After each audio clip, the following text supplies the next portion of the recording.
Pandian store season 2ஓட சீரியலில் அப்கமிங்கோட promo என்ன அப்படின்னு பார்த்தீங்கன்னா, இப்போ ராஜி வந்து தன்னோட காதலனோட கல்யாணம் வேணாம் அப்படின்னு சொல்லிட்டு வீட்டை விட்டு வெளியில் போனதுனால, இங்கே ஊரில் மிகப்பெரிய ஒரு பிரச்சனையே போய்கிட்டு இருக்கு. இதற்கு இடையில் கோமதி என்ன பண்ணுறாங்க அப்படின்னு பார்த்தீங்கன்னா, ராஜிக்கும் கதிருக்கும் வந்து பார்த்தீங்கன்னா, திருச்செந்தூர் கோயிலில் வச்சு கல்யாணம் பண்ணி வச்சிடுறாங்க.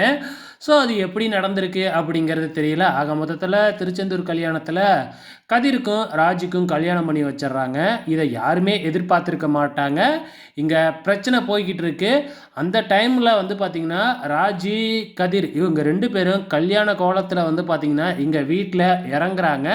இறங்குன உடனே வந்து பார்த்திங்கன்னா, இங்கே முத்துவேல் குடும்பத்துலேயும் நம்ம பாண்டியனையும் பார்க்குறாங்க.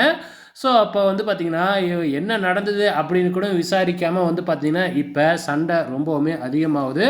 முத்துவேலும் சக்திவேலும் என்ன சொல்கிறாங்க அப்படின்னு பார்த்தீங்கன்னா, இதுக்கு தான் நீங்கள் பிளான் போட்டு திருச்செந்தூர் போனீங்களா அப்படிங்கிற மாதிரி வந்து பார்த்தீங்கன்னா சொல்லிவிட்டு, என் பொண்ணை மயக்கி இப்படி கல்யாணம் பண்ணிக்கிட்டீங்களே அப்படிங்கிற மாதிரி வந்து பார்த்தீங்கன்னா, இங்கே பாண்டியன் குடும்பத்துக்கிட்ட சண்டைக்கு வராங்க. இதை வந்து எதிர்பார்க்காத நம்ம பாண்டியனும் வந்து பார்த்திங்கன்னா, கோமதி கிட்ட வந்து சண்டைக்கு போகிறாப்புல. இதுக்கு தான் நீங்கள் எல்லாம் போனீங்களா அப்படிங்கிற மாதிரி பாண்டியனும் சேர்ந்துக்கிட்டு வந்து பார்த்திங்கன்னா, நம்ம கோமதியை திட்டுறாரு.